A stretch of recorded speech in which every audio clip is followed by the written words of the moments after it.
신라의 혼혈인 아들 페리두는 원수 자크를 철근으로 묶고 그의 군대를 물리쳐 페르시아의 구국 영웅이 되었습니다. 서울 강남에는 테헤란로가 만들어져 있습니다. 마찬가지로 이란의 수도 테헤란에도 서울로라는 이름의 거리가 있습니다. 1977년에 지정되었죠. 하지만 이란과 우리나라의 관계는 그보다 훨씬 오래된 1500년의 역사를 가지고 있습니다. 안녕하세요. 강혜영의 친절한 역사 이야기 117번째입니다. 오늘 강연의 제목은 페르시아 대서사시 쿠시나메의 이상세계 신라입니다. 한여름 해바라기 뷰가 멋진 이곳은 경주에 있는 카페입니다. 카페 이름은 바실라입니다. 지금 경주에서는 에이펙 정상회의가 진행되고 있습니다. 세계 이목이 경주에 쏠려 있죠. 바실라라는 이름으로 공연도 지난 2015년부터 경주와 서울을 중심으로 계속 이어지고 있습니다. 그리고 바실라라는 이름의 소설책도 나와 있습니다. 바실라는 무슨 뜻일까요? 바실라는 아름다운 신라, 더 좋은 신라라는 뜻입니다. 그럼 이 바실라라는 표현이 어디에 등장을 했을까요? 페르시아의 대서사시 쿠시나메에 나오는 이름입니다. 신라를 아름다운 신라라고 지칭하고 있습니다. 쿠시나메는 페르시아의 단군 신화와 같은 이야기라고 보시면 되겠습니다. 그럼 이야기를 들려드리기에 앞서서 쿠시나메가 무슨 뜻일까요? 쿠시나메는 쿠시의 책이라는 뜻입니다. 그럼 쿠시가 이 이야기 속 주인공일까요? 그렇지 않습니다. 이야기 속 주인공은 아비틴이라는 사람입니다. 아비틴의 조국은 페르시아입니다. 그럼 쿠시는요? 쿠시는 아비틴의 조국 페르시아를 멸망에 이르게 한 아비틴의 원수 같은 이름입니다. 쿠시와 함께 자크가 페르시아를 멸망에 이르게 했고, 쿠시는 코끼리의 상아와 코끼리의 귀를 닮은 굉장히 특이한 모습을 한 등장인물로 나오고 있습니다. 쿠시나메는 멸망한 페르시아 사람들 사이에서 구전되어 오던 이야기였습니다. 그러던 것을 이란샤 이븐 압달 하이르가 11세기 필사를 하였고, 그 책의 원본이 지난 2009년 영국의 국립도서관 희귀서고에서 발견되었습니다. 그렇게 쿠시나메에 대한 연구가 활발히 이루어지고 있고, 2014년에는 우리나라에도 쿠시나메, 페르시아 왕자와 신라 공주의 천년의 사랑이라는 이름으로 책이 출간되었습니다. 쿠시나메의 이야기 속 배경은 페르시아입니다. 우리가 페르시아라고 하면 주로 영화 300에 등장하는 그리스를 공격했던 페르시아를 떠올리게 되는데요. 그 페르시아는 기원전에 존재했던 아케메네스 왕조 페르시아입니다. 오늘 이야기 속의 배경이 되는 페르시아는 기원 후 3세기에 등장해서 약 400여 년을 존속했던 사산왕조 페르시아입니다. 사산왕조 페르시아는 비잔티움 제국과 경쟁하면서 오랜 기간 발전을 지속했던 페르시아 제국입니다. 발전하던 사산왕조 페르시아가 급속히 성장하던 아랍의 공격을 받아서 거의 몰락에 이르게 되죠. 이때가 7세기 중반이었습니다. 사산조 페르시아의 마지막 왕 아즈데게르드 3세는 자신의 아들 페로즈 3세에게 당나라로 망명할 것을 권유합니다. 나는 조국을 위해 결사항전할 터이니 너는 반드시 살아남아 조상의 고토를 회복하거라 하고 당부를 하면서 말이죠. 아버지의 당부를 들은 페로즈 3세는 자신의 형제들과 왕실 일족들을 데리고 당나라로 망명하게 됩니다. 당나라는 이들을 받아들여주고 이들이 망명정부를 수립할 수 있도록 도와주었죠. 그런데 그것도 잠깐이었습니다. 빠르게 성장한 이슬람이 당나라로 사절단을 파견했고, 당나라와 이슬람 사이에 평화협정이 체결이 되었습니다. 그러면 당나라로 망명한 페로즈 일행은 어떻게 되었을까요? 당나라에서는 더 이상 그들을 후원해 줄 수가 없었겠죠. 그들은 당나라에 남는 것이 자칫 위험할 수도 있었습니다. 여기까지는 이슬람의 역사 그리고 중국 당나라의 역사에 기록된 역사적 사실입니다. 이후 페로즈 일행은 어떻게 되었을까요? 페로즈 일행은 안전한 곳이라고 추천하는 신라로 다시 망명을 떠나게 됩니다. 그리고 쿠시나메에서는 신라를 배경으로 한 이야기가 시작이 되죠. 페르시아의 대서사시인 쿠시나메는 800쪽이 넘는 분량인데 그 중에 500쪽 가량이 신라를 배경으로 신라 이야기가 펼쳐지게 됩니다. 그리고 이야기 속의 주인공은 실존 인물이었던 페로즈를 모델로 한 아비틴이라는 이름으로 등장하게 됩니다. 아비틴 일행은 페르시아 일족들을 데리고 신라로 다시 망명을 떠났습니다. 신라에 도착한 그들은 신라에 대한 첫인상이 어떠했을까요? 닷새 날에 바실라에 도착했는데 세상에 아무도 바실라 같은 도시를 본 적이 없었다. 다행히 신라에서는 이들을 환대해 주었습니다. 신라 왕은 그의 두 아들을 항구로 보내어서 아비틴 일행을 영접하게 했습니다. 그들은 신라의 왕 타이우르의 환대를 받으면서 신라 궁궐로 들어설 수 있었습니다. 그들이 본 신라의 궁궐 모습은 낙원처럼 꾸며진 궁 내부는 진정으로 군주의 처소 같았다. 궁 전체가 하늘색 배경에 금으로 장식되어 있었고 의자에는 보석이 세공돼 있었다. 궁녀들은 인형처럼 아름다웠다. 신라의 왕 타이우르는 이방인인 아비틴을 만나자마자 그를 황금 옥자에 앉혔습니다. 아비틴은 신라에서 가장 존귀한 손님으로 환대받았습니다. 신라의 왕 타이우르는 왜 아비틴 일행을 이처럼 환대해 주었을까요? 아비틴 일행이 사산조 페르시아에서 왔습니다. 사산조 페르시아는 그 당시 굉장히 발전된 문물을 가진 나라였습니다. 오랜 기간 존속하면서 사산조 페르시아는 중장 기병을 비롯한 뛰어난 무기와 전략을 가지고 있었고 천문학을 비롯한 여러 가지 과학 문명도 발전된 모습이었죠. 반면에 당시 신라는 어땠을까요? 이때가 7세기 중엽입니다. 7세기 중엽이면 신라는 삼국 통일을 하기 위해서 백제와 고구려와 한창 경쟁하던 때였습니다. 신라 입장에서는 선진 문물을 받아들이고 뛰어난 인재를 유입하는 것이 무엇보다 필요한 분위기였던 거죠. 그들은 쉽게 신라에 정착할 수 있었습니다. 아비틴 일행이 본 신라의 모습입니다. 신라는 사양 누르가 가득하고 달처럼 아름다운 인형 같은 선녀들이 있는 향기로운 낙원이었다. 그곳은 현명한 왕이 다스리는 땅으로 모두가 부유하고 평안하게 살았다라고 기록하고 있습니다. 신라왕 타이우르의 환대를 받던 아비틴 일행은 신라왕 타이우르와 사냥을 함께 나누기도 했고요. 폴로 경기를 함께 하기도 했습니다. 폴로 경기를 함께 할 때는 과열 경쟁을 우려하여 신라와 이란 선수들을 섞어서 한 팀을 만들었습니다. 여기 페르시아라고 하지 않고 이란이라고 표현했는데요. 페르시아가 멸망한 땅, 그곳이 지금의 이란입니다. 그렇게 아비틴 일행과 신라의 왕 타이우르는 점점 더 가까워졌고요. 그러던 즈음 신라의 당나라의 침입이 있었습니다. 아비틴 일행과 신라의 군사들은 페르시아와 신라의 연합군을 꾸려서 외침을 잘 막아낼 수 있었습니다. 그런 일을 겪으면서 신라의 타이우르 왕과 아비틴 일행은 점점 더 친밀한 관계가 되었겠죠. 신라 여인들은 굉장히 아름답다고 했습니다. 특히 신라의 왕 타이우르의 딸, 그러니까 신라의 공주들의 미모가 뛰어났다고 합니다. 그 중에서도 다른 공주님들이 별과 같으시다면 푸라랑 공주님께서는 달과 같습니다. 타이우르 왕의 딸 푸라랑 공주의 미모가 대단했나 봅니다.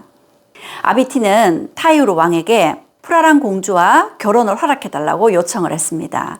그런데 타이우르 왕의 대답은 어땠을까요? 타이우르 왕은 신라의 왕족과 귀족들은 이방인들과의 결혼에 반대한다 하면서 굉장히 난처해했습니다.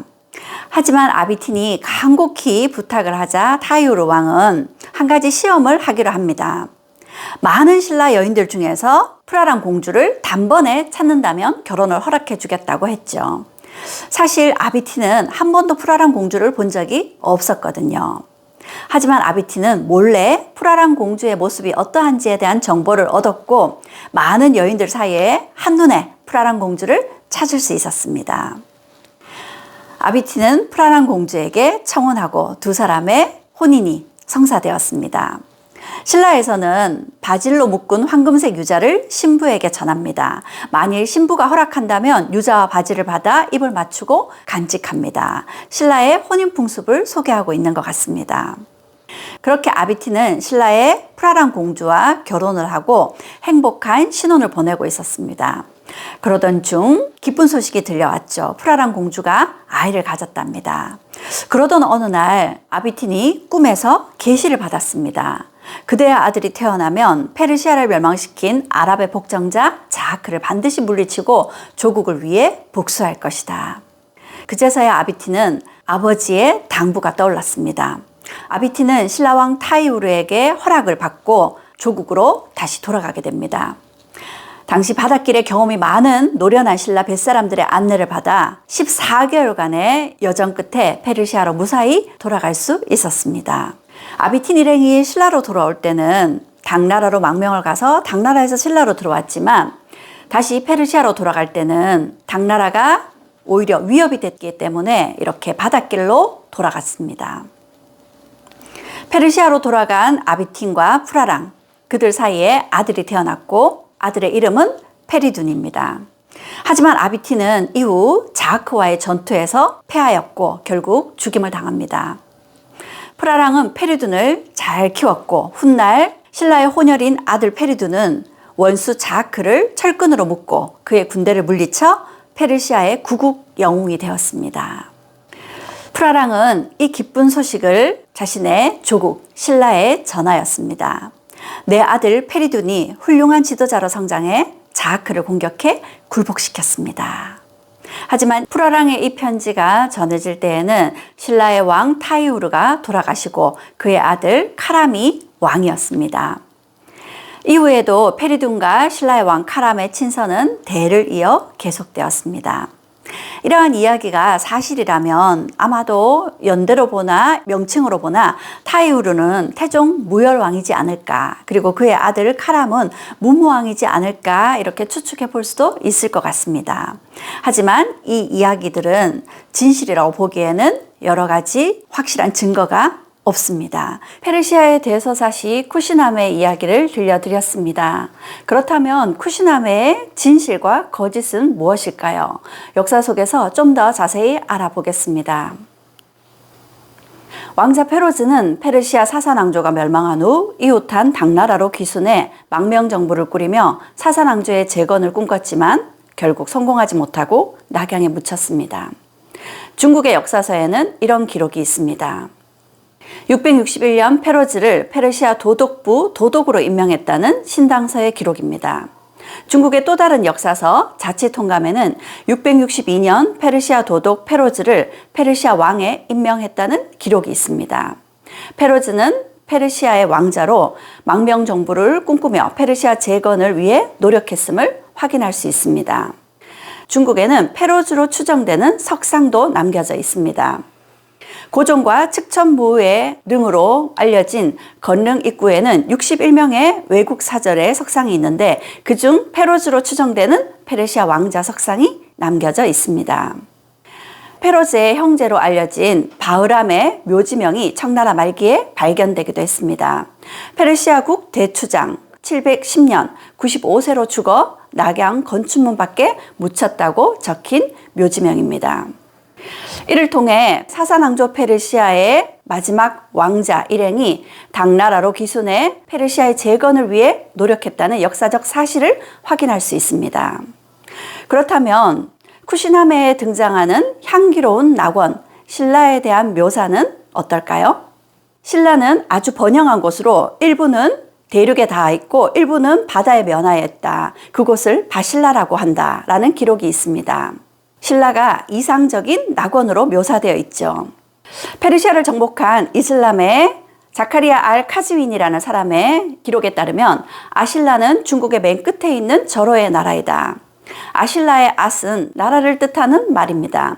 그곳에서는 공기가 순수하고 물이 맑고 토질이 비옥해서 불구자를 볼 수 없다.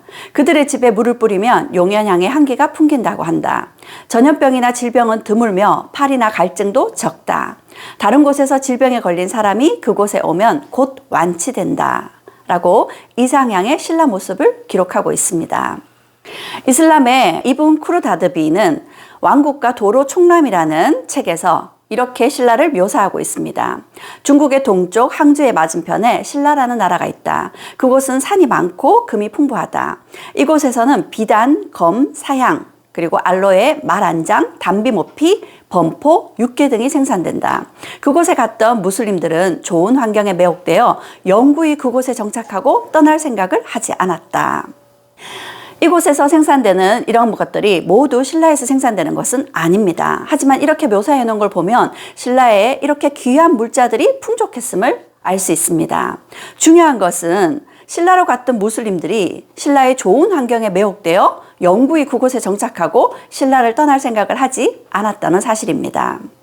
뿐만 아니라 이분 쿠르다드비는 신라를 이렇게 이야기하기도 했습니다. 아신라 사람들은 세상에서 가장 아름다운 외모를 가지고 있으며 질병도 가장 적다.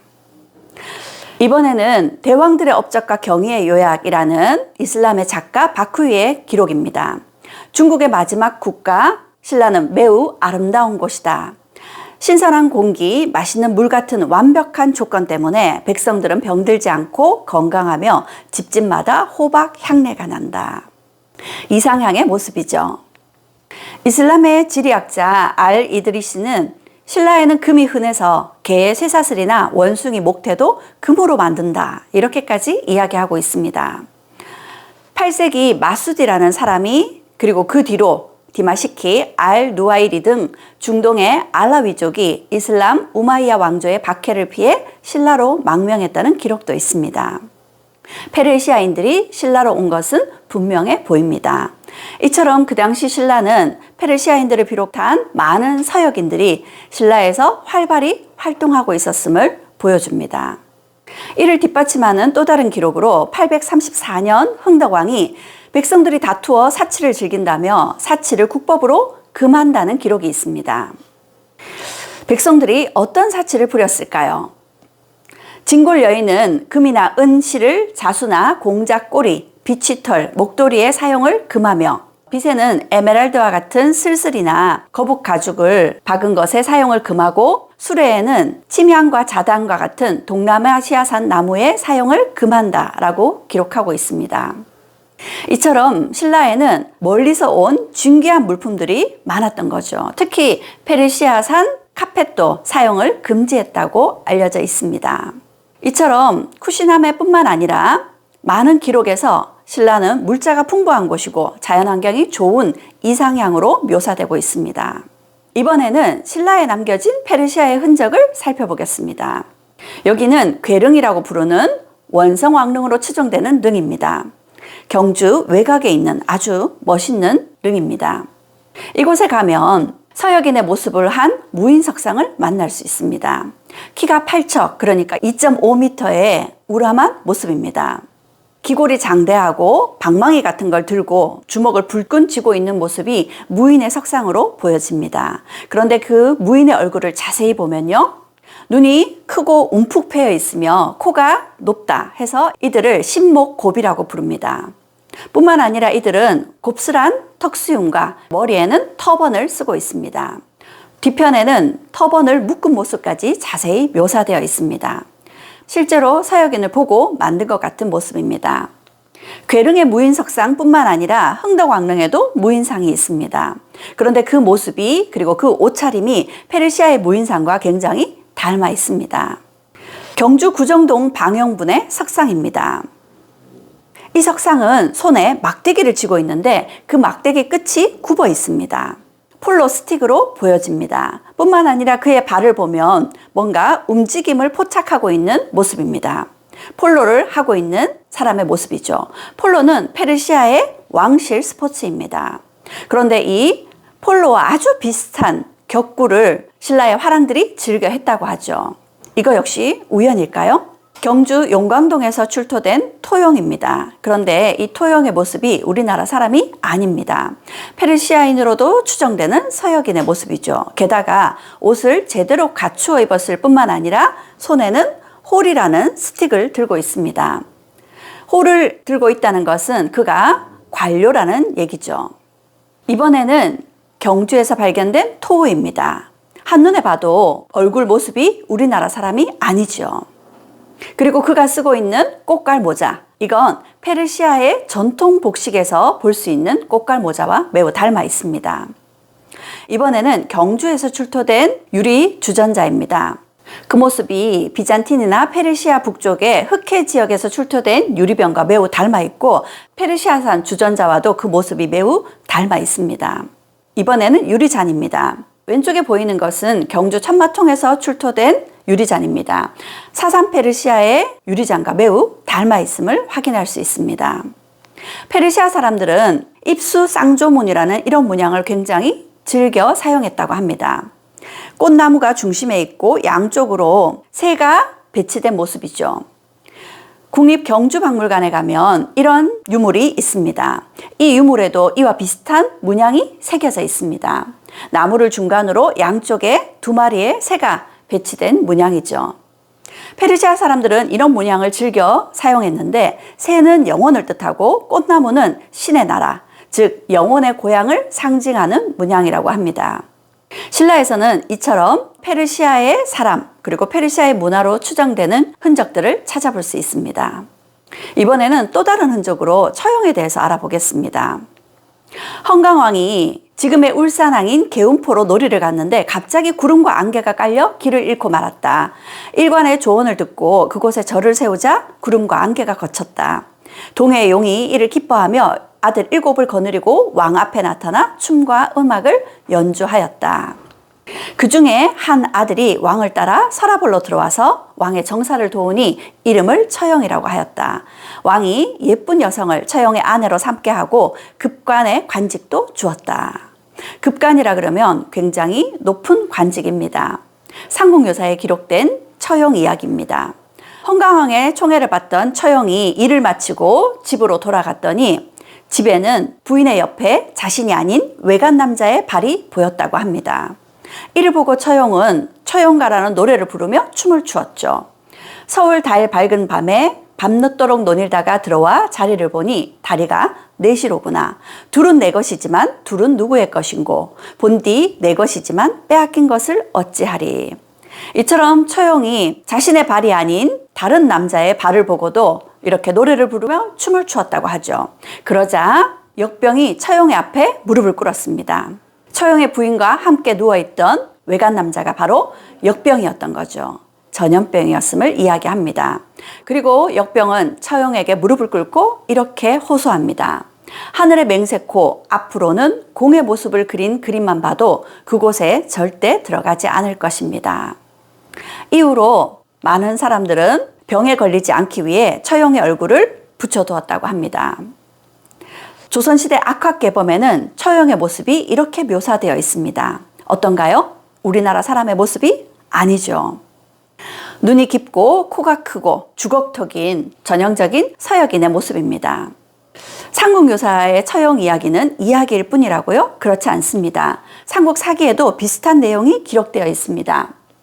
왕은 나라의 동쪽 지방에 주군에 행차하였다. 그때 알지 못하는 사람 4명이 어전에 나타나 노래하고 춤추는데 그 모양이 괴이하고 의관도 다르므로 사람들이 말하기를 사내의 정령이라 하였다. 헝강왕의 앞에 괴이한 모습에 특이한 옷을 입은 사람들이 나타났다는 이야기죠. 외국인의 등장을 묘사하고 있습니다. 이처럼 처용의 탈을 쓴 무용을 우리는 처용무라 하여 오랜 문화유산으로 계승하고 있습니다. 처용무 속의 처용의 탈은 이런 모습입니다. 한눈에도 외국인의 모습으로 보여지죠. 역신을 쫓는다는 이런 처용은 누구였을까요? 어디에서 온 것일까요? 헝강왕이 처용을 만났을 때가 879년이었습니다. 중국 당나라에서는 875년 황소의 난이 일어났습니다. 황소의 난은 제가 소금의 역사에서 소개한 바도 있었는데 황소는 소금 밀매업자로 그 당시 황소를 따르는 많은 백성들의 지지로 걷잡을 수 없이 세력이 커져갔습니다. 이들 반란군들은 중국의 동남부를 휩쓸면서 특히 광저우 지역에 있던 많은 외국인들을 무려 10만 명 넘게 학살했다고 합니다. 만약 그 당시 서역인들이 이 학살을 피해서 신라로 왔다면요? 처용 역시도 황소의 난을 피해서 신라로 온 서역인이 아니었을까요? 7세기에서 10세기에 이르기까지 해양 실크로드가 활발했던 시기였습니다. 그 해양 실크로드는 아랍의 문화와 물품이 신라로 그리고 일본까지 전해지게 되었죠. 이러한 배경 속에 쿠시나베 속 신라가 이상향으로 그려진 것이 아닐까요? 페르시아인들에게 쿠시나베는 어떤 의미가 있을까요? 우리나라에서는 조선 후기 병자호란이 일고 난 이후 박씨부인전이라든지 인경업전과 같은 이런 소설이 백성들에게 크게 환영받았다고 합니다. 왜일까요? 병자호란 때 오랑캐에게 굴욕을 당했습니다. 그 오랑캐들에게 속 시원히 복수하는 이야기가 백성들에게 큰 위로가 되었던 거죠. 이처럼 페르시아 사람들에게서 오랫동안 구전되어 온 쿠시나베 역시도 나라를 잃어버린 페르시아 사람들의 그런 서름, 그리고 그들의 정체성을 잃지 않겠다는 마음과 이상향이었던 신라를 통해서 페르시아를 재건하고자 하는 희망에서 이런 이야기가 사람들의 입으로 오랫동안 구전된 것이 아닐까요? 페르시아가 있었던 지금의 이란과 우리나라는 어떤 관계일까요? 한국은 이란의 3대 수입국입니다. 그리고 이란과의 무역 규모가 1조 900억에 다다릅니다. 이란 사람들은 한류를 굉장히 좋아한다고 하죠. 대장금 시청률이 무려 90%에 달했다고 합니다. 이란 사람들은 태권도에 대한 사랑도 크다고 합니다. 태권도 인구가 우리나라 다음으로 많은 무려 120만 명입니다. 서울 강남에는 테헤란로가 만들어져 있습니다. 마찬가지로 이란의 수도 테헤란에도 서울로라는 이름의 거리가 있습니다. 1977년에 지정되었죠. 하지만 이란과 우리나라의 관계는 그보다 훨씬 오래된 1500년의 역사를 가지고 있습니다. 페르시아의 대서사시 쿠시나베 속 신라를 보면 신라가 우리가 상상했던 것보다 훨씬 더 국제적인 나라였음을 알 수 있습니다. 그뿐일까요? 쿠시나베 속 신라는 우리가 생각했던 것보다 훨씬 더 관용적이고 포용적인 나라였습니다. 오래전 페르시아가 알아본 쿠시나베 속 신라처럼 에이펙이 열린 경주의 가치를 세계에 증명하는 기회가 되었으면 좋겠습니다.